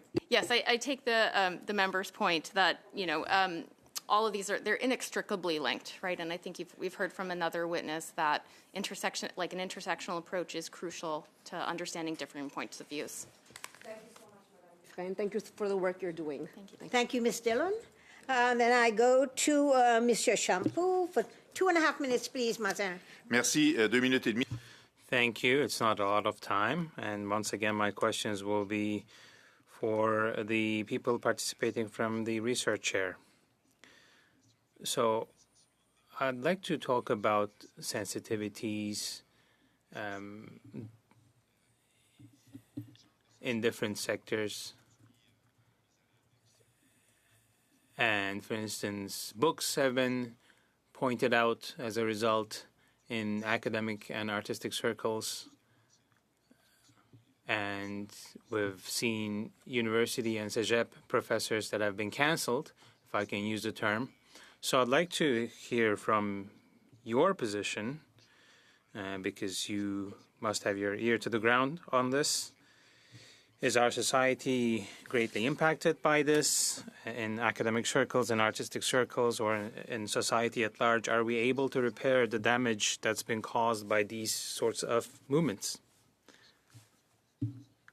Jean-François, would you like to answer, or do you want me to go ahead? Maryse, go ahead. Well, in the brief, we talk about the role played by social media and media in general. And they accentuate maybe the impacts of disinformation, cyberbullying, fake news, etc. And this has an impact on scientific data, scientific research, knowledge fields. So Mr. Gaudreau did not have the time to go in detail, but we need a regulatory framework in this field that would be a bit more strict, especially vis-a-vis digital platforms. Powers could be given to the CRTC or the Privacy Commissioner or another entity that could be set up from scratch to monitor these platforms. So there are many things that could be done, and what we recommended also includes a reference to social media platforms because they help to amplify echo chambers and the misinformation we see. This has impact on sciences and the knowledge fields as well. But we need more stricter protections, and we have to make sure that knowledge institutions, and some rely on provincial governments, such as universities, but these institutions in general should be better protected, and the government and parliament should recognize that sciences and knowledge fields are essential components of constitutional democracies. In some countries, such as Germany, it is indeed in the legislation. It's in the constitution. Cut you off here. Thank Merci, you very désolé, much. ça va très vite, Madame Potvin, mais je vous remercie beaucoup. Indeed. Merci. Thank you. Thank you very much. I'd like to go back to Ms. Majid. Ms. Majid, I know you referenced it in your opening statements, and we got to it in the first round of questions. How important is it for the the anti-racism strategy put forward by the government to include a definition of anti-Palestinian racism? As you pointed out, there is one that's globally agreed upon. How important is it for the strategy itself to include that definition within it? Yeah, I mean, what would be really important is first the recognition of anti-Palestinian racism, and then the definition that will help illustrate what we mean by that. And by having it in there, it signals to Canadians that this is a distinct and serious form of racism that is being experienced by a broad range of Canadians.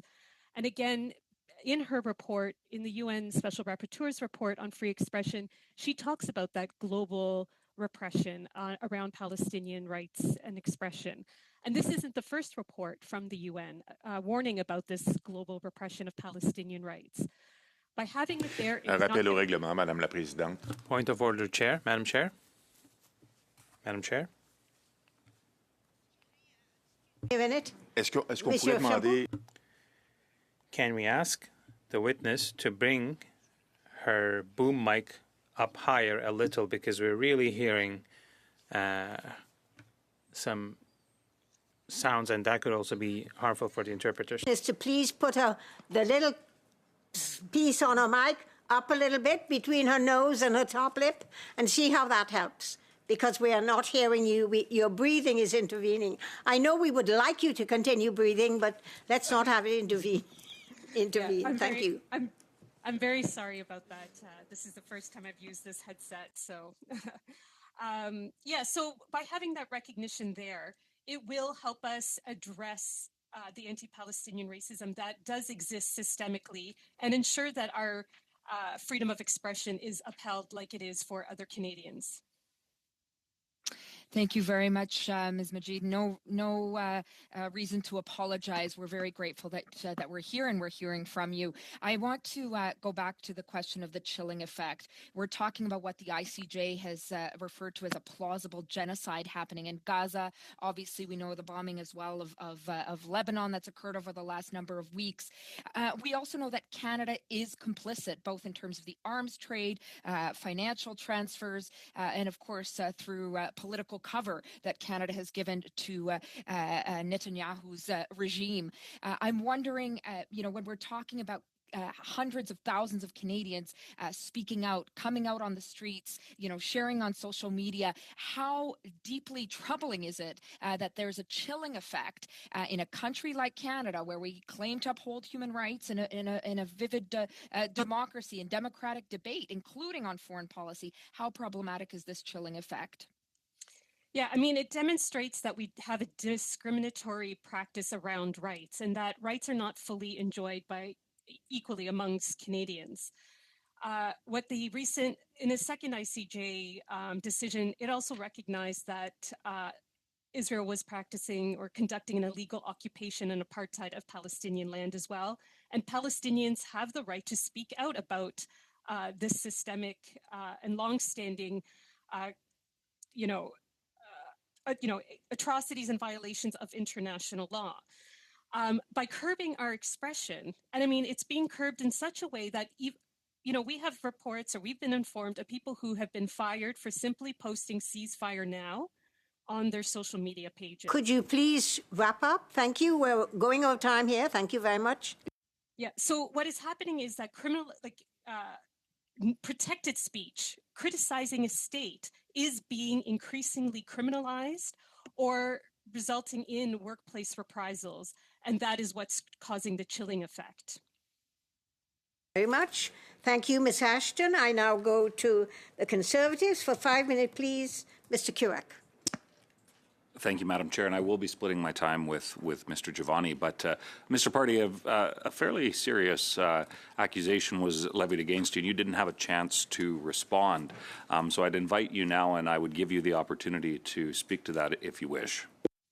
Oh, well, thank you. I don't think there's very much response required. The member accused me of talking about a topic that I didn't talk about at the meeting, and I wanted her to quote me the line that she thought was about that, and there isn't one. So as far as I'm concerned, she's off the mark. Yeah, I appreciate that, Mr. Giovanni. Thank you. Also, for Mr. Party, so the chair of this committee bizarrely suggested that the discussion we were having about the growth of the bureaucracy is irrelevant to Bill C11, C18, and C63. Could you maybe explain, for the benefit of everyone listening, why the conversation about the administrative state is important for these pieces of legislation related to freedom of expression? It would be my pleasure. So that's what these three bills do.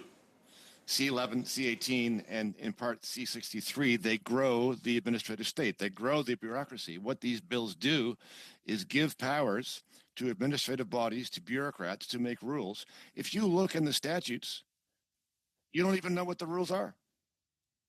That's what we mean by the expansion of the administrative state. Our freedom of speech, our freedom to listen to what we want, is now in the hands of a bureaucracy. And that bureaucracy is not just enforcing the rules made by Parliament.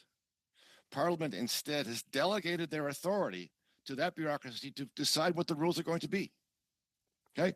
This is what I was alluding to when I said the disintegration of the separation of powers, the growth of the administrative state. Our rights are now in the hands not of Parliament, but in the hands of the bureaucrats to whom Parliament has delegated their authority.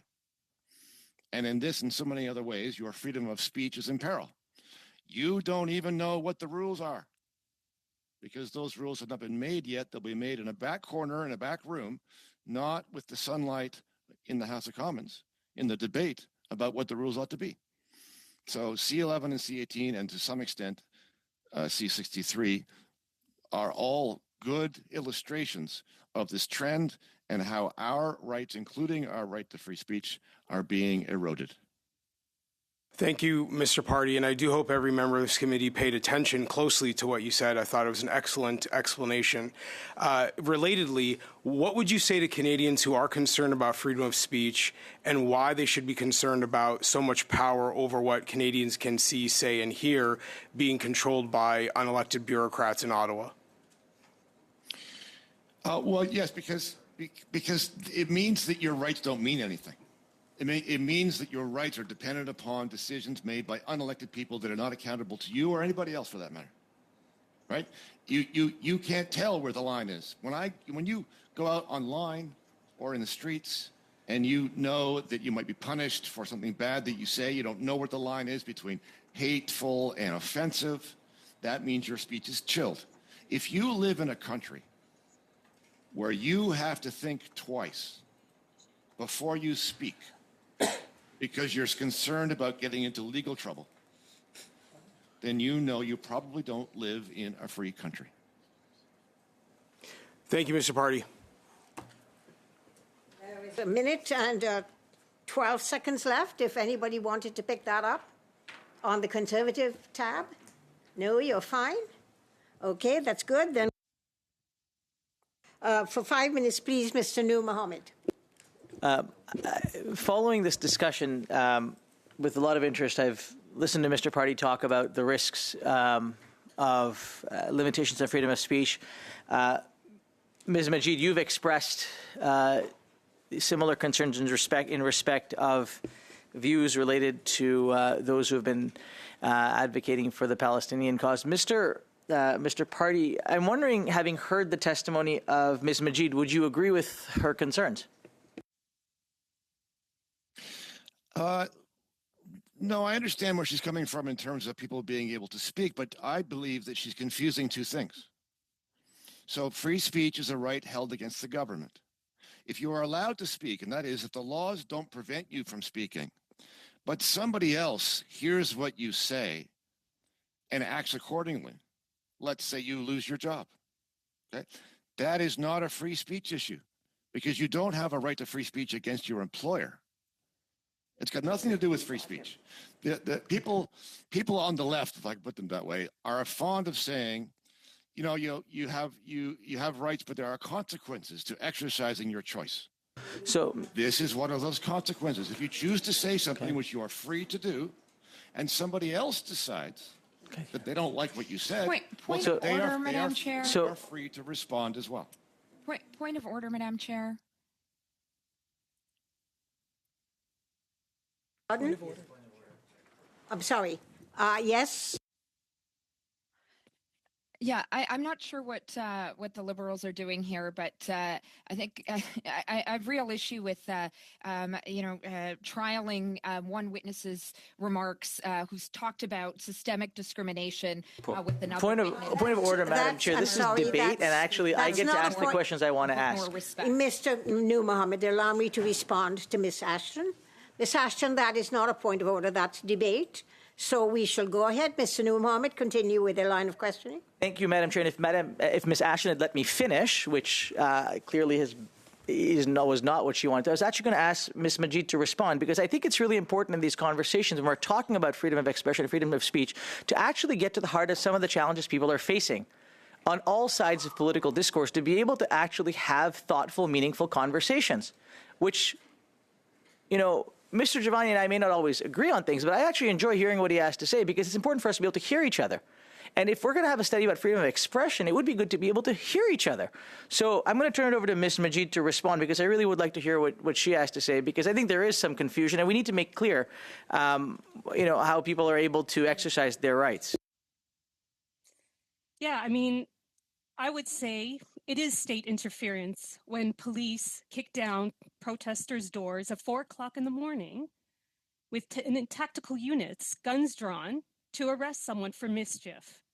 We do not see that in any other context, and it's strictly because of their activism around Palestine. We have also seen the provincial government in Ontario having a hate crimes unit working group that we are not, that's not transparent. We don't understand what the relationship is with policing and the Crown and you know, the prosecution of people, of protesters arrested. But we know that protesters are being arrested, and there's upwards of 100 Torontonians who have been arrested for their participation in protests. So we have had the provincial government, again, in Ontario, have an attestation policy in their workplaces, so they will not hire people, students in particular, who have signed open letters in support of Palestinian rights, forcing them to declare whether they have signed or not before they get a job interview or a job offer. Again, I would say that is state interference. Thank you. The trend goes on, so there's many examples of where the government has made decisions around Palestinian belief and legislated around that. Thank you, Ms. Majid. And I'd like, with the last minute, to turn to Ms. Dufresne. First of all, thank you for the work that you and community do in my hometown of Vancouver. It's important work on so many different fronts, and your advocacy is really appreciated, and the work that your organization, the community, does is really important. One of the things I want to, with the time that we have left, kind of give you the opportunity to speak about is the chilling effect of the freedom of expression or people's freedom of speech when coming at particularly young people who are dealing with sexual orientation and gender identity, and what that does, what it has led to in terms of suicide, what it has led to in terms of mental health issues, addiction, so on and so forth. Can you spend a few minutes just giving us all the consequences of what we sometimes take for granted? I think what we see is that as a result of the promulgation of transphobic and homophobic sentiments, we see real impacts on trans and queer and non-binary youth, increased suicidal ideations, like increased need for support, and it really gets to like the heart of your existence when what you hear and what you experience society's message to be is that everything about you is odious, right? It really hits at your core, and to be able to exist as a full person is very difficult. So I think we see that with youth, and they're little, you know, and it's really, really hard. Thank you. Thank you very much, Mr. Nur Mohammed. Approached by members of the committee and asked if the committee would agree, because we still have about 12 minutes left, to go to a 2-minute round for everyone. I will go to Mr. Waugh for 2 minutes, please. Okay, thank you, Madam Chair. You know, a few years ago, I remember signing off on Canada's summer jobs when there was an attestation attached to it where certain organizations across the country were forced to make a decision, either steadfast, say, no, I don't believe in this, and we will not apply for Canada's summer jobs, or we will bear down and, decide as a group then that we, in fact, will sign the attestation even though we don't believe in it. So, Mr. Party, that was an example that I think, and we've heard a little bit about attestation, it was brought up here, and that's one example where government certainly, I think, over-exceeded their boundaries on the Canada Summer Job, signing off on the attestation forms that affected so many people across this country and organizations that did not partake in Canada Summer Jobs. Your thoughts? I totally agree. You know, the government today, the administrative state, works with carrots and with sticks. The sticks are prohibitions that will punish you if you misbehave. And the carrots are government benefits that they'll give you as long as you do what they say. And that is one way that they will control or try to control your speech. You know, you will sign on to this or you will not get an equal access to the benefits we are providing. Yes. they got no benefits. If you didn't sign on, you weren't eligible for the Canada Summer Jobs. There was no gray 30 area. seconds. It was no gray area. It was either you sign or don't get it. So that's right. No, that's exactly so. So that is an indirect form of compelled speech in my books. That ought to be a no-no, as far as I'm concerned. Thank you. Thank you very much, Kevin. I'm going to go now to Ms. Latanzio. Mr. Noor Mohammed, for 2 minutes, please tell him. Thank you, Madam Chair. I'm going to go back to Ms. Dufresne. We have seen an assault on the rights of individuals in Alberta most recently around some of the legislation that has been passed by Premier Smith. In BC, thankfully, we're not going to see the light of day on stuff like that. What concerns do you have if the federal government were to begin, if a potential Conservative government were to get into the business of passing legislation like that? What would it do to the community that you work with on a daily basis? I think it would put people who are already in distress in even further distress and drive people even further into the closet. I think a few years ago, we were seeing like a real increase in people being able to come out and appreciate their full sense of who they are in terms of their sexuality and their gender expression. And I think you would see the real rollback of that. Absolutely. One of the things, and we're talking about freedom of expression, and we started this meeting, you said that you used she, her, they, he, they pronouns. Mm-hmm. A lot of people lose their mind about pronouns, and I can't understand why anyone would give a damn what pronouns anybody uses. Why do you think people on the right are so triggered by the use of pronouns when they talk about freedom of expression as one of their calling cards? Yeah, I mean, I think it just really gets at a false sense of a binary that people really hold to, in that you have to be one thing or another, and it is the thing that I think you are. So it really, I think, pushes at people's sense of reality. And I think that's very distressing to some people, unfortunately. Thank you, Mr. Noor Mohammed. Okay, and I now go to Mr. Shampoo for 2 minutes, please, Martin. Merci beaucoup, Madame la Présidente. Et puis, thank you very much, Chair. 2.5 minutes was short. Now it's even shorter with 2 minutes, but I'll turn to the same group of witnesses from the research chair. So when you work with French researchers, in light of that, in Quebec and Canada, are we really lagging behind in terms of digital literacy and media literacy, which both contribute to preventing disinformation? Do we have delays in that area, and are they doing things that we're not doing over here? What are your observations on that? Mr. Godot, Ms. Potvin.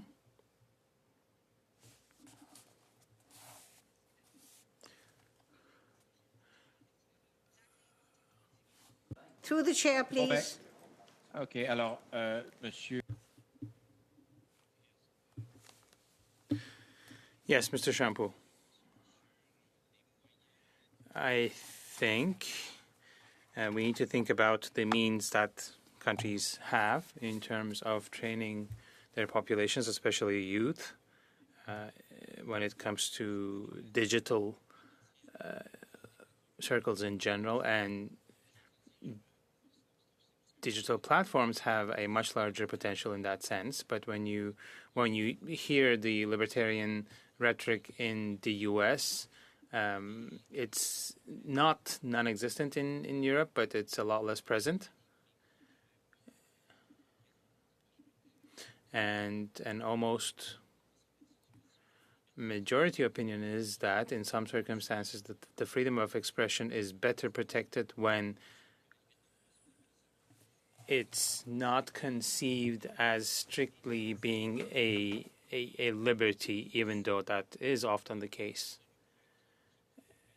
And you need to be very prudent when the government or the state intervenes to the freedom of expression in order to limit it most of the time. In a couple seconds, that's all I can say. is the Australian approach to limit social media to those younger than 16. Is that a positive or negative? I don't think I have any time left, but I personally see that as a positive development. Okay, I had time, turns out. You can continue if you want. Well, I'm not an expert on this, but I think the approach adopted by Australia comes from some scientific research and psychological and neurological observations or findings. So social media platforms for youth under the age of 16, that they could be harmful. But on the one hand, you have the freedom of access to these platforms, but on the other hand, public health concerns, then the equation is a little lopsided. But we can look into this. Thank you, all three, specifically for being with us today. Thank you.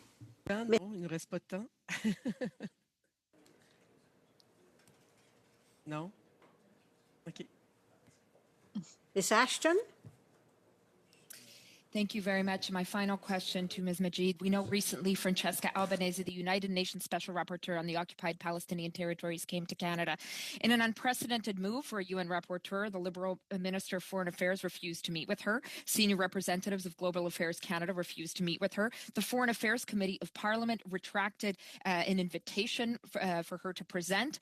A clear reflection of the chilling effect, not just vis-a-vis somebody who is outspoken on what is happening in the occupied Palestinian territories and the presumed genocide, but also as an officer of the UN, a UN Special Rapporteur. How troubling and frankly unacceptable is it that Canada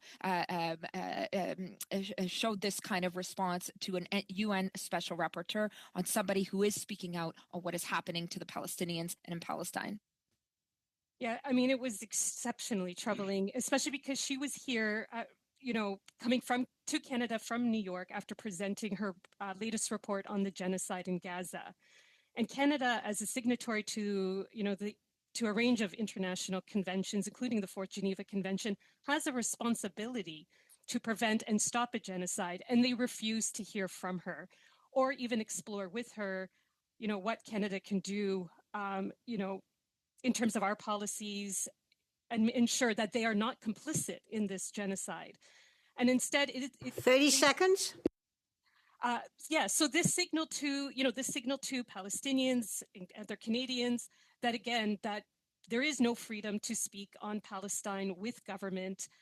And it has a real impact on how Palestinians are experiencing or what they're going through in Palestine right now and the extreme harms that continue at 14 months in.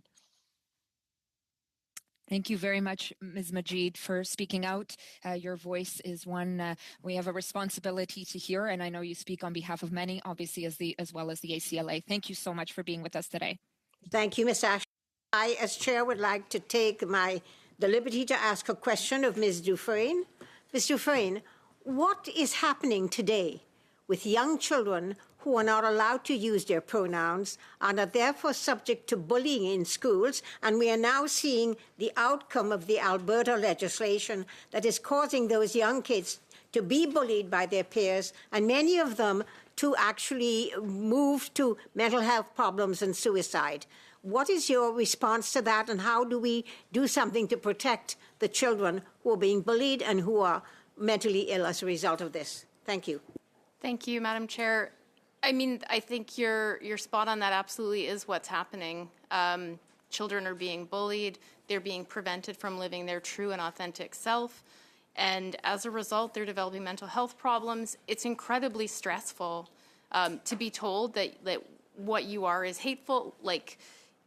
And to be a young person without an ability to deal with that, it makes total sense that kids end up trying to take their own life and are in fact dying by suicide as a result of this hateful rhetoric.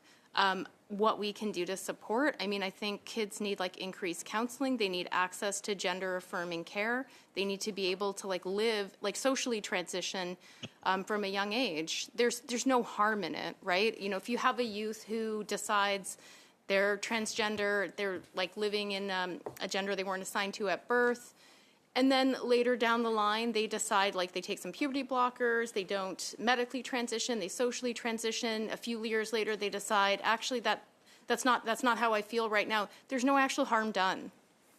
And I think if we just accept that gender can exist in a fluid continuum and not try to stick people in rigid boxes, I think you would have a lot less, like, fear and trauma and those negative consequences that we're seeing as a result. Just one last question, because I'm giving myself the opportunity to take 2 minutes. And yes, I'm going to ask one more question. Canada is a signatory to the United Nations Convention on the Rights of the Child. How does this contravene that United Nations declaration? Madam Chair, unfortunately, I don't feel qualified to speak to that. But I would say that not allowing children to transition socially and then later medically really hampers their ability to self-identify, to grow into their true selves, and hampers their mental health. Thank you very much. I want to thank all the witnesses for their patience and the committee for its patience. And I think I would like to then adjourn this meeting. Thank you very much.